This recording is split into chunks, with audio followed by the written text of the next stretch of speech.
¿qué viene ahora? Bueno, yo creo que lo que viene es un proceso incremental de no colaboración. Es decir, porque la gente en lo individual, personalmente va a empezar a preguntarse, bueno, ¿y por qué yo voy a seguir colaborando con algo que no representa lo que yo soy, que no es la Venezuela que yo creo? ¿Por qué yo voy a seguir pagando unos impuestos que no son para lo que yo quiero? ¿Por qué tengo que obedecer? Y al principio empezará, por ejemplo, con, bueno, hago las cosas de mala gana, si soy funcionario público, hago menos de lo que debería hacer, me hago el loco con las cosas y comienza a enlentecerse ya más de lo lento que está. Pero eso también empieza a aplicar en todo. El funcionario que comienza, bueno, pero ¿por qué tengo que reprimir si no tengo que reprimir de esa manera? ¿O por qué tengo que hacer tal orden? ¿Por qué la tengo que seguir? Es decir, la inestabilidad va atrayendo la parálisis del Estado y la parálisis de la sociedad. Además, eso lo dice nuestra Constitución, el artículo 25. Es decir, cualquier régimen, nosotros tenemos que desconocer cualquier régimen que viole la Constitución y nadie puede alegar órdenes superiores en ese sentido. Entonces, yo lo que creo es que viene un proceso de no colaboración, tal cual como lo planteó Gandhi en la India. Yo no tengo por qué colaborar con la autocracia. Y eso no significa, quiero precisar esto, que yo estoy invocando a la violencia, al foquismo, a guarimba. No, no, no, no. O sea, nada que ver con eso, porque es que la violencia nos aleja de la solución. La violencia precisamente legitima la violencia contraria. No, no, todo lo contrario. Nosotros tenemos que utilizar nuestras herramientas como sociedad civil, nuestras herramientas constitucionales, que son: yo no voy a colaborar con un gobierno de represión, no lo voy a hacer, nadie me va a obligar a hacer algo que tribute a causarle daño a otra persona, que tribute a fortalecer un gobierno de minorías que le está imponiendo a la mayoría, y hay muchas formas de hacerlo. Ayer el UCB pegaron una pancarta que decía algo muy bello y UCB, qué bueno que lo hicieron. Eso es un pequeño ejemplo de lo que es la no colaboración. Yo no voy a hacer caso, no tengo por qué obedecer eso. Y tampoco significa que yo voy a ser violento, simplemente no voy a colaborar. Y yo creo que eso es lo que viene y lo que hay que organizar en Venezuela. Eso va a ser espontáneo en un buen sentido, en una buena parte, pero también en otra parte hay que organizarla. Y repito, debe ser de todos los venezolanos, debe ser masivo y debe ser pacífico. O sea, nosotros estamos para defender nuestra constitución, para hacer valer nuestra constitución, y eso lo podemos hacer como poder constituyente. Es decir, en última instancia, somos nosotros los que tenemos que hacer valer el cuento original por el cual nosotros decidimos ser venezolanos, decidimos ser lo que somos.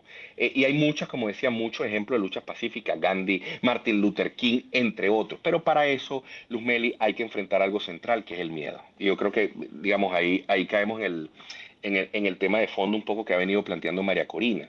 Y simplemente quiero citar a Sartre, me parece, digamos, uno de los más oportunos para esto. Sartre decía que el mayor momento de libertad que puede enfrentar una persona es frente a su torturador, es decir, frente a la represión, porque es ahí cuando él decide si claudica, si acepta el chantaje de la represión, el chantaje de la tortura y guarda silencio, o más bien habla o delata, etcétera, o por el contrario decide ser libre.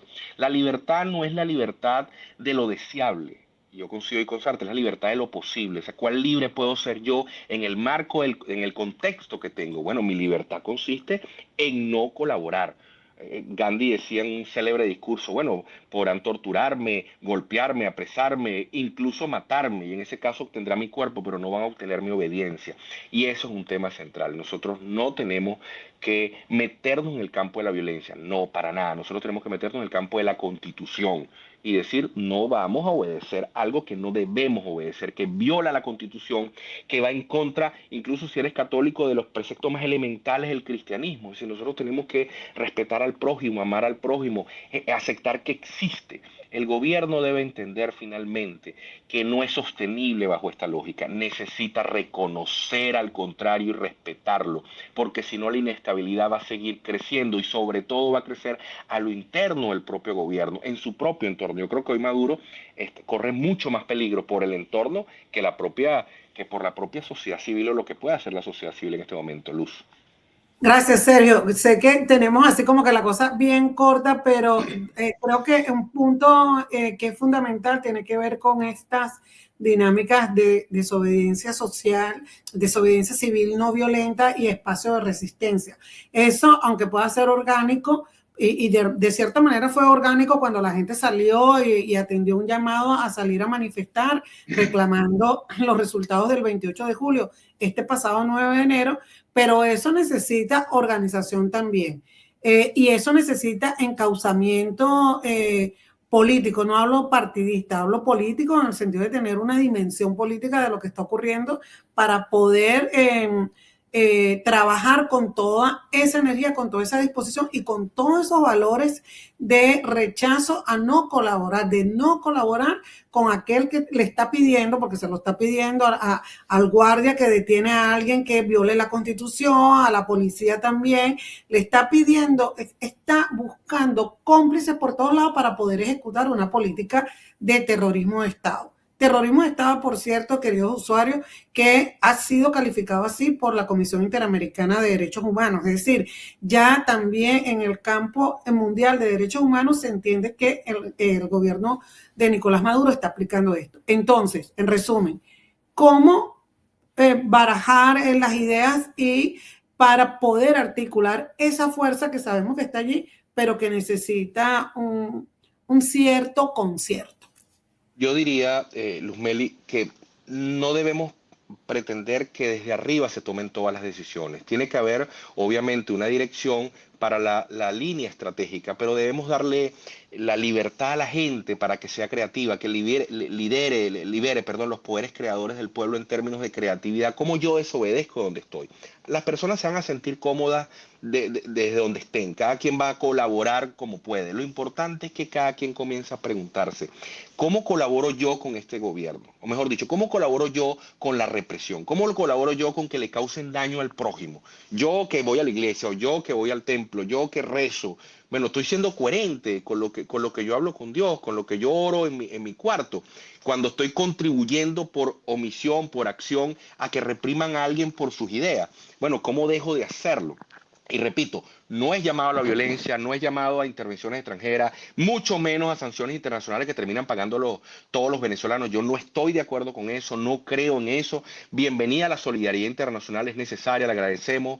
Ali decía que era la ternura de los pueblos, eso está muy bien, pero la solución de los venezolanos tenemos que construirla nosotros mismos de forma pacífica, es decir, yo no voy a violentarte, yo no voy a reproducir el círculo vicioso que tú generas, yo lo voy a detener en mí, yo no voy a responderte con una cachetada, con un golpe, pero tampoco voy a colaborar. Tampoco voy a colaborar. Y yo creo que ahí hay que buscar ese punto intermedio de los que dicen que hay que responder con violencia, a los que dicen hay que parecer humilde hasta parecerse a las piedras, como decía Ludovico. Casi que desaparecer y aceptar todo lo que no. Yo tengo que decir no colaboro, no voy a ser violento, pero no voy a colaborar. Y esa no colaboración tiene que ser cada vez más incremental. Lo que yo le pediría a la dirección de todo esto que hay que constituir, que no está constituida porque María Corina no es una dirección, es un líder.